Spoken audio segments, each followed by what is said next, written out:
এই যে পায়েস, পায়েস কথাটা শুনলেই কেমন একটা জিভে জল চলে আসে না? ঠিক তেমনি এটা একটা নতুন ধরনের পায়েস যেটা বানানো হয়েছে। দেখতেই পাচ্ছ, দেখতে ডিলিশিয়াস হয়েছে, খেতেও বেশ টেস্টি।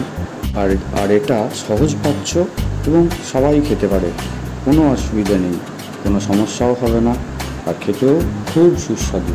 তো চলো দেখে নেওয়া যাক এর তৈরি পদ্ধতি। তো প্রথমে পরিমাণ মতো সাবু আমরা জলে ভিজিয়ে রেখেছিলাম, যেটা তোমরা দেখতেই পাচ্ছ। এই সাবুটা প্রায় 1 ঘন্টা মিনিমাম জলে ভিজিয়ে রাখতে হবে, ঠিক আছে। তার সঙ্গে ভেজাতে হবে কাজু এবং কিশমিশ, এটা ভিজিয়ে দিলে খুব ভালো হয়। এবং সঙ্গে আমরা নিয়েছি খেজুরের গুড়। এবার কাজু কিশমিশটা কেন ভেজানো হয়েছে এটা তো মোটামুটি বাড়ির সব মহিলারাই জানেন।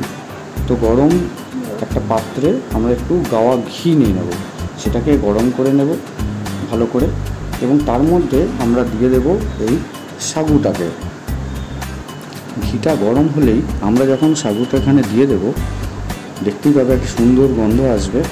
তো তারপর এই সাগুটাকে হালকা হালকা করে লো ফ্লেমে এটাকে একটু নেড়ে নিতে হবে, নেড়ে চেড়ে একটু ভাজা ভাজা টাইপের করে নিতে হবে। যদিও এটা পাত্রের সঙ্গে একটু জড়িয়ে যাবে, আটকে যাবে, তো সাবধানে এটাকে লো ফ্লেমে দিয়ে এটাকে একটু ভাজা ভাজা করে নিতে হবে। তারপর এতে আমরা যোগ করব দুধ। ডেয়ারি দুধ ব্যবহার করতে পারো, অথবা আমুল দুধ গুলে রেখে সেটাকে ব্যবহার করতে পারো, কোনো অসুবিধা নেই।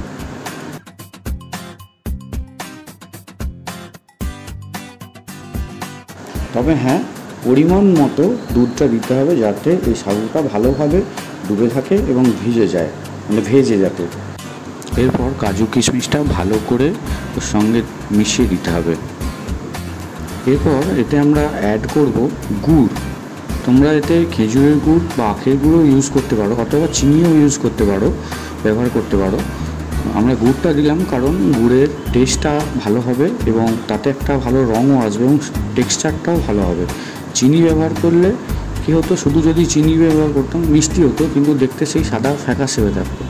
গুড় দেওয়ার ফলে এটা খেতেও ভালো হবে এবং টেক্সচারটা বা রঙটাও ভালো আসবে এতে।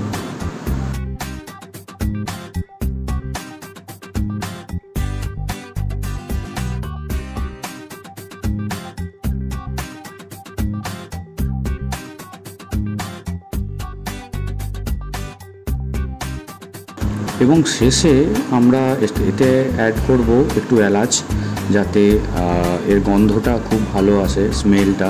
সেই কারণে পায়েসে যেভাবে আমরা এলাচ দিই সেই রকমই সেম একটু এলাচ দিয়ে দেবো, যাতে এর সুগন্ধটা ভালো আসে। তো এইভাবে তোমরা বাড়িতে তৈরি করে ফেলতে পারো সাবুর পায়েস।